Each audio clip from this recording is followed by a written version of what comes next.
ಕಣ್ಣೂರು ಜಿಲ್ಲೆಯ ಇರಿಟ್ಟಿ ತಾಲೂಕಿನ ಸಹ್ಯ ಪರ್ವತ ಸಾಲುಗಳ ತಪ್ಪಲಲ್ಲಿರುವ ಮುಳಕ್ಕುನ್ನೆ ಎಂಬ ಪ್ರಶಾಂತ ಸುಂದರ ಗ್ರಾಮ. ಆ ಗ್ರಾಮದ ಪುರಳಿ ಬೆಟ್ಟದ ತಪ್ಪಲಲ್ಲಿ ಇತಿಹಾಸ ಪ್ರಸಿದ್ಧವಾದ ದುರ್ಗಾ ಮಾತೆಯ ದೇವಾಲಯ. ಮಾತಂಗಾನನಮಬ್ಜವಾಸರಮಣಿ ಗೋವಿಂದಮಾದ್ಯಂ ಗುರು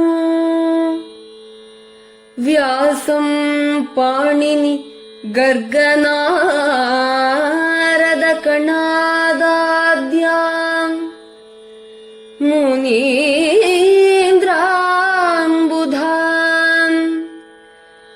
ದುರ್ಗಾಂ ಚಾಪಿ ಮೃದಂಗಶೈಲನಿಲಯಾಂ ಶ್ರೀ ಪೋರ್ಕಲಿ ಇಷ್ಟದಾಂ ಭಕ್ತ್ಯಾ ನಿತ್ಯಂ ಉಪಾಸ್ಮಹೇ ಸಪದಿ ನ ಕುರ್ವಂತ್ವಮೇ ಮಂಗಲಂ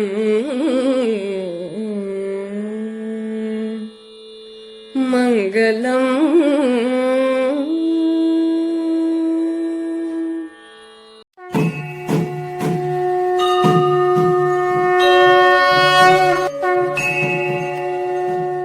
ಮೃದಂಗ ಶೈಲೇಶ್ವರಿ ದೇವಾಲಯ.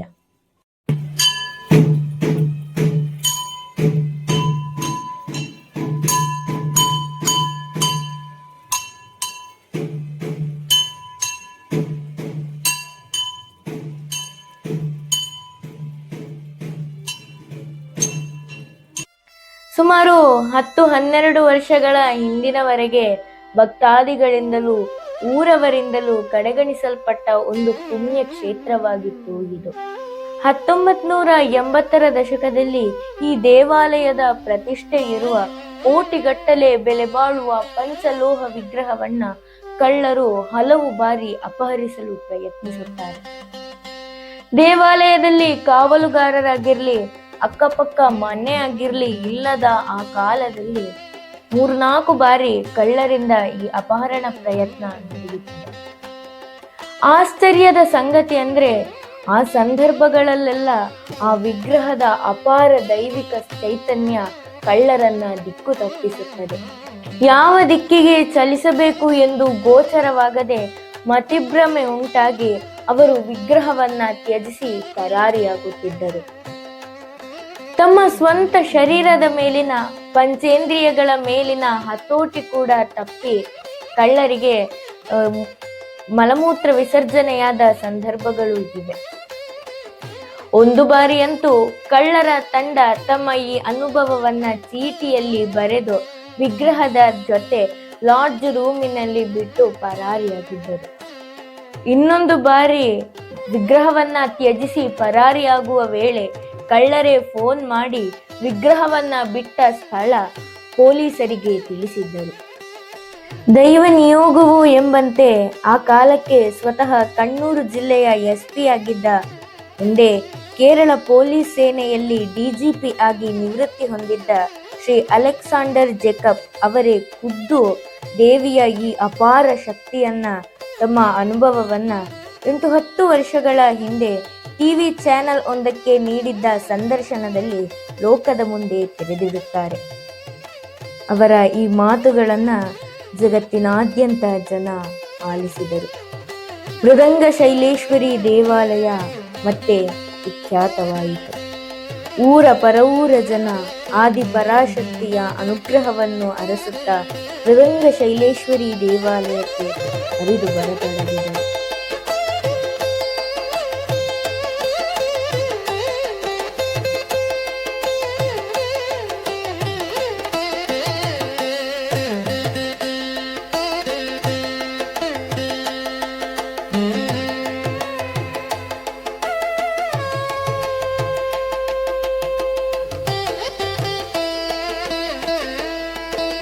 ವಿಷ್ಣುವಿನ 6ನೇ ಅವತಾರವಾದ ಪರಶುರಾಮರು ಪ್ರತಿಷ್ಠಿಸಿದ 108 ದೇವಿ ಕ್ಷೇತ್ರಗಳಲ್ಲಿ ಅತಿ ಪ್ರಸಿದ್ಧವಾದುದು ಈ ದೇವಾಲಯ ಎಂಬುದು ಜನರ ನಂಬಿಕೆ. ಮೀಳಾವ ಅಂದ್ರೆ ಮಲಯಾಳಂನಲ್ಲಿ ಮೃದಂಗದ ಒಂದು ರೀತಿಯ ಆದಿಮ ರೂಪ. ಈ ಮೀಳಾವ್ ಅಥವಾ ಮೃದಂಗ ದೇವಲೋಕದಿಂದ ಬಿದ್ದ ಶೈಲ ಮುಂದೆ ಮೃದಂಗ ಶೈಲವಾಯಿತು. ಈ ಸ್ಥಳದಲ್ಲಿ ಸಂಗೀತೋಪಕರಣವಾದ ಮಿಳಾವ್ ಅಥವಾ ಮೃದಂಗ ರೂಪದಲ್ಲಿ ದೇವಿಯು ಸ್ವಯಂಭೂವಾಗಿ ಉದ್ಭವಿಸಿದಳು ಎಂಬುದಾಗಿಯೂ ಅದರಿಂದ ಚೈತನ್ಯವನ್ನ ಪ್ರತ್ಯೇಕ ವಿಗ್ರಹಕ್ಕೆ ಆವಾಹಿಸಿ ಪರಶುರಾಮರು ಈಗ ಇರುವಲ್ಲಿ ಪ್ರತಿಷ್ಠೆ ಮಾಡಿದರು ಎಂಬುದು ಐತಿಹ್ಯ. ದೇವಾಲಯದ ಗರ್ಭಗುಡಿಯ ಆಗ್ನೇಯ ದಿಕ್ಕಿನಲ್ಲಿ ಮಿಳಾವ್ ಅಥವಾ ಮೃದಂಗ ರೂಪಿಣಿಯಾದ ದೇವಿಯ ಸ್ವಯಂಭೂ ವಿಗ್ರಹವನ್ನ ನಾವು ಕಾಣಬಹುದು. ಸಂಗೀತ ರೂಪಿಣಿಯಾದ ದೇವಿಯ ನಾದದ ಅಲೆ ಆ ಪ್ರದೇಶದಲ್ಲೆಲ್ಲ ಪಸರಿಸುತ್ತಿರುತ್ತದೆ ಎಂಬುದು ಇಲ್ಲಿಯ ಜನರ ನಂಬಿಕೆ. ಪದ್ಮಾಸನ ಸ್ಥಿತೇ ದೇವಿ ಪರಬ್ರಹ್ಮ ಸ್ವರೂಪಿಣಿ ಪರಮೇಶ್ವರಿ ಜಗನ್ಮಾತ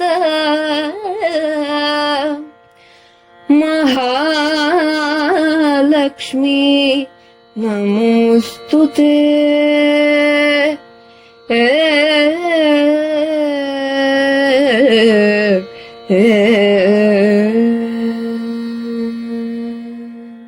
ಒಂದು 200 ವರ್ಷಗಳಷ್ಟು ಹಿಂದಕ್ಕೆ ನಾವು ತಿರುಗಿ ನೋಡಿದ್ರೆ ಈ ದೇವಾಲಯ ಈ ಕಾಲಕ್ಕೆ ಎಷ್ಟು ಪ್ರಸಿದ್ಧವಾಗಿದೆಯೋ ಅದಕ್ಕಿಂತಲೂ ಇನ್ನೂ ಹೆಚ್ಚು ಪ್ರಸಿದ್ಧಿ ಖ್ಯಾತಿ ಪಡೆದಿತ್ತು. ಆ ಕಾಲಕ್ಕೆ ಈ ನಾಡನ್ನ ಆಳಿದ್ದ ಕೋಟಯಂ ರಾಜವಂಶದ ಕುಲದೇವತಾ ಕ್ಷೇತ್ರವಾಗಿತ್ತು ಮೃದಂಗ ಶೈಲೇಶ್ವರಿ ಕ್ಷೇತ್ರ. ಸಂಗೀತಜ್ಞರು, ಊರ ಪರವೂರ ಮಹಾಜ್ಞಾನಿಗಳು ಆ ಕಾಲದಲ್ಲಿ ಈ ಕ್ಷೇತ್ರಕ್ಕೆ ಭೇಟಿ ಕೊಡುತ್ತಿದ್ದರು. 18ನೇ ಶತಮಾನದ ಕೊನೆಯಲ್ಲಿ ಬ್ರಿಟಿಷ್ ಈಸ್ಟ್ ಇಂಡಿಯಾ ಸೇನೆಯ ವಿರುದ್ಧ ಕೆಚ್ಚೆದೆಯಿಂದ ಹೋರಾಡಿದ್ದ, ತನ್ನ ಗೆರಿಲ್ಲಾ ಯುದ್ಧ ತಂತ್ರದಿಂದ ಹಲವು ಬಾರಿ ಬ್ರಿಟಿಷರನ್ನ ಹಿಮ್ಮೆಟ್ಟಿದ್ದ ಕೋಟಯಂ ರಾಜವಂಶದ ವೀರ ಪಳಶಿರಾಜನ ಆರಾಧ್ಯ ದೇವಿಯಾಗಿದ್ದಳು ಮೃದಂಗ ಶೈಲೇಶ್ವರಿ ದೇವಿ. ಕೇರಳ ವರ್ಮ ವೀರ ಪಳಶಿರಾಜನು ಪ್ರತಿ ಬಾರಿಯೂ ಯುದ್ಧಕ್ಕೆ ತೆರಳುವ ಮುನ್ನ ಕಾಳಿ ಸ್ವರೂಪಿಯಾದ ಪೋರ್ಕಾಳಿ ದೇವಿಯನ್ನ ಪ್ರಾರ್ಥಿಸಿ ಸಂಪ್ರೀತಳನ್ನಾಗಿಸಿಯೇ ಯುದ್ಧಕ್ಕೆ ತೆರಳುತ್ತಿದ್ದರು ಎಂಬ ಉಲ್ಲೇಖಗಳಿವೆ. ತಮ್ಮ ಕುಲದೇವತೆಯು ಆರಾಧ್ಯ ಮೂರ್ತಿಯೂ ಆದ ಮೃದಂಗ ಶೈಲೇಶ್ವರಿ ದೇವಿಯು ಪೋರ್ಕಾಳಿ ಮಾತೆಯು ತಮ್ಮನ್ನು ಕೈಬಿಡಲಾರರು ಎಂದು ಅವನು ಅಚಲವಾಗಿ ನಂಬಿದ್ದನು. ಪೋರ್ಕಾಳಿ ದೇವಿಯ ಅನುಗ್ರಹದಿಂದ ಪಳಶಿರಾಜನು ಹಲವು ಬಾರಿ ಬ್ರಿಟಿಷರನ್ನ ಹಿಮ್ಮೆಟ್ಟಿದ್ದನು.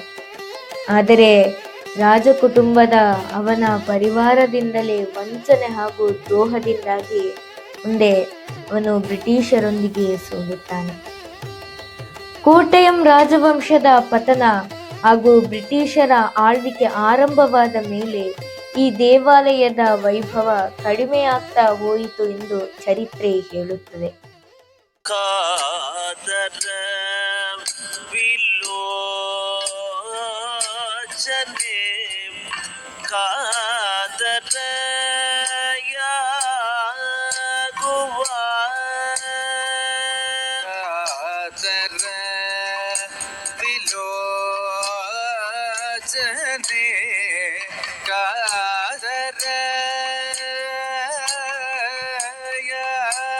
ಕೇರಳದ ಪ್ರಸಿದ್ಧ ಆರಾಧ್ಯ ಕಲೆಯಾದ ಕಥಕ್ಕಳಿಯ ಉಗಮ ಕೂಡ ಈ ಕ್ಷೇತ್ರದಿಂದಲೇ ಆಯಿತು ಎಂಬುದು ಇಲ್ಲಿಯ ಇನ್ನೊಂದು ಮಹಾತ್ಮೆ. ಕೇರಳ ಭಾಗದಲ್ಲಿ ಅದಾಗಲೇ ಚಾಲ್ತಿಯಲ್ಲಿದ್ದ ಕೂಡಿಯಾಟಂ, ಕೃಷ್ಣನಾಟಂ ಎಂಬೀ ಕಲಾರೂಪಗಳಿಂದ ಪ್ರೇರಣೆಗೊಂಡು ಕೋಟಯಂ ತಂಬುರಾನ್ ಈ ದೇವಾಲಯದ ಸನ್ನಿಧಿಯಲ್ಲಿ ಕಥಕ್ಕಳಿ ಎಂಬ ಕಲಾರೂಪಕ್ಕೆ ಜೀವಕಳೆ ತುಂಬಿದ್ದರು. ಸರ್ವಜ್ಞೆ ಸರ್ವವರದೆ ಸರ್ವದುಷ್ಟ ಭಯಂಕರೇ ಸರ್ವದುಃಖ ಹರೇ ದೇವಿ ಮಹಾಲಕ್ಷ್ಮೀ ನಮೋಸ್ತುತೇ. ಮಹಾಲಕ್ಷ್ಮೀ ಲಕ್ಷ್ಮೀ ನಮೋಸ್ತುತೆ.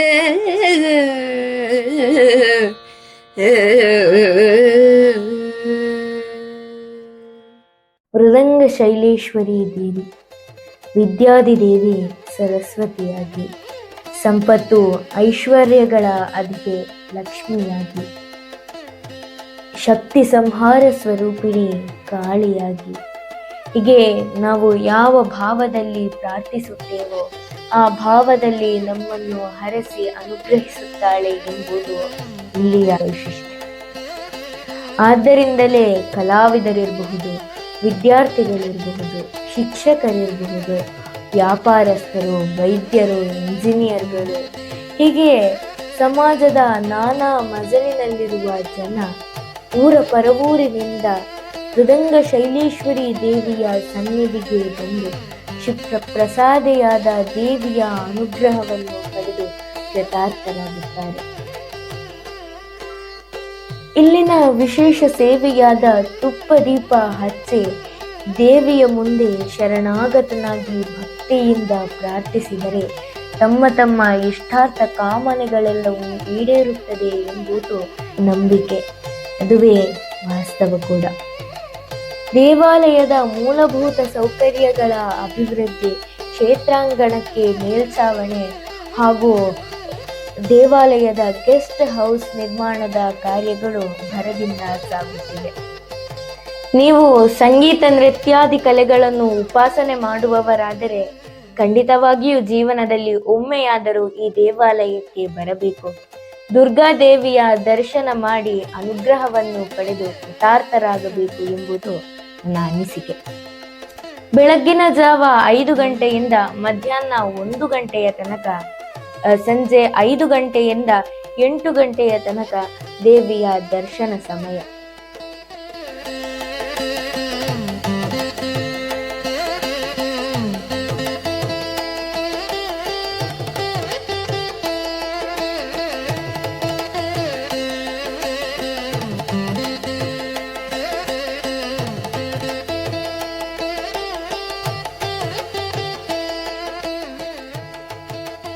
ಹಲವು ರೂಪದಲ್ಲಿ, ಹಲವು ಭಾವದಲ್ಲಿ ನಾವು ಆರಾಧಿಸುವ, ಪೂಜಿಸುವ ಆದಿಮಾಯೆಯ ದೇವಿಯ ಅನುಗ್ರಹ ನಮ್ಮೆಲ್ಲರ ಮೇಲೆ ಇರಲಿ.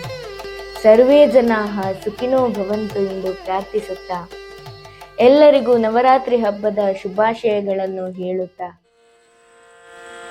ಸರ್ವಮಂಗಲ ಮಾಂಗಲ್ಯೇ ಶಿವೇ ಸರ್ವಾರ್ಥ ಸಾಧಿಕೆ